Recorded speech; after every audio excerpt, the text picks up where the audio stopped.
जय श्री कृष्ण। आज अत्यंत दुखी अंतःकरण से मैं कुछ कहने के लिए बैठा हूं।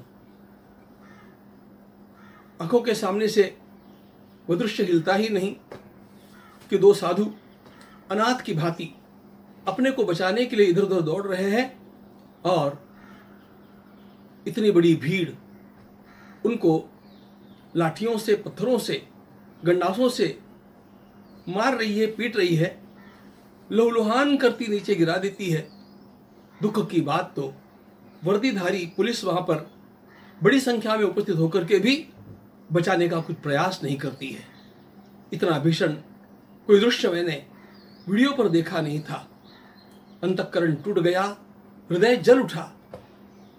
यह सब कैसे हुआ और पुलिस ने कैसे होने दिया, यह बहुत बड़ा प्रश्न है।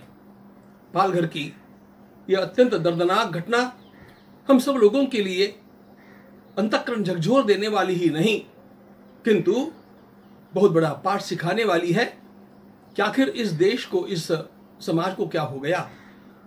पंढरनाथ भगवान और संत ज्ञानेश्वर तुकाराम महाराज के इस महाराष्ट्र में जिस संत वृंद ने विश्व मैत्री का संदेश दिया, वहां पर ऐसा कुछ हो सकता है और अचानक इतनी बड़ी भीड़ वहां पर आकर के ये काम कर सकती है। यह सारा असहनीय है। देखना भी और याद करना भी बड़ा दुख भरा लगता है।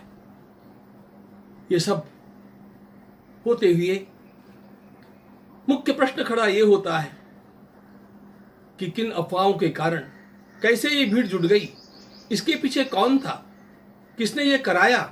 ये एकाएक तो नहीं हुआ और इतना सब होने पर भी कैसे छत्रपति शिवाजी महाराज के इस प्रदेश के हमारे वे रक्षक जो स्वयं अपनी जान की बाजी लगा करके भी जनता की रक्षा करने के लिए आगे कूद पड़ते हैं, ऐसा जिनका इतिहास है, उन्होंने स्वयं अपने हाथों उन साधुओं को भीड़ के सामने कैसे लाकर खड़ा कर दिया।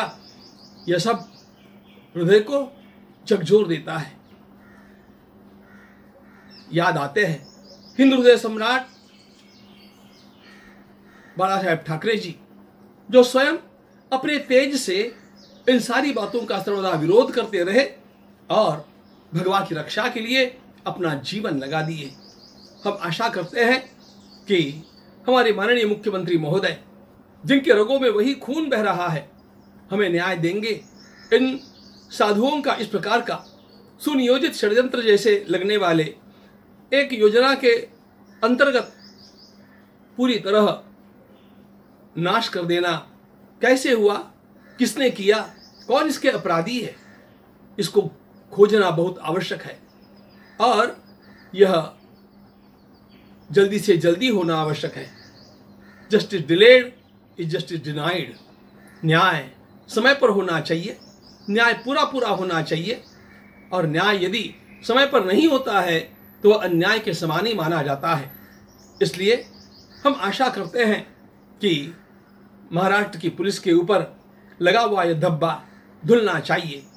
वास्तव में इस कोरोना के महासंकट में जिस प्रकार पुलिस काम कर रही है, सारा देश पुलिस के सामने नतमस्तक है।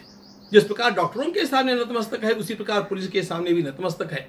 किंतु महाराष्ट्र के उस स्थान के उपस्थित पुलिस ने निश्चित रूप से इस सम्मान के ऊपर एक प्रश्न चिन्ह लगा दिया है। इसलिए यह केवल साधुओं का विषय नहीं, यह केवल हिंदू धर्म आदिकों का विषय नहीं, यह पूरी मानवता का विषय है। तीन निरीह जीव स्वयं को बचाने के लिए प्रयास कर रहे हैं और हमारा पुलिस दल वहां पर मौजूद होते हुए भी यह देखते रहता है, अरे कुछ तो करता, कुछ भी प्रयास उनको बचाने के लिए किया गया इस वीडियो में तो दिखता नहीं। इसलिए हम चाहते हैं कि इन सब बातों का परिमार्जन हो, वह शीघ्रता से हो और वो पूरा पूरा हो। जो भी कोई उसमें लिप्त रहे होंगे, वे चाहे नागरिक है, वे चाहे भीड़ तंत्र में जुटे हुए लोग हैं, अथवा पुलिस भी है, अथवा इन सब के द्वारा इस कांड को कराने वाले पर्दे के पीछे रहने वाले भी कोई लोग हैं, उनको आगे लाया जाना चाहिए, उनको योग्य दंड मिलना चाहिए। यही हमारी महाराष्ट्र के सम्माननीय मुख्यमंत्री महोदय से आशा है और लगता है कि वे इसको पूरी करेंगे। भारत माता की जय।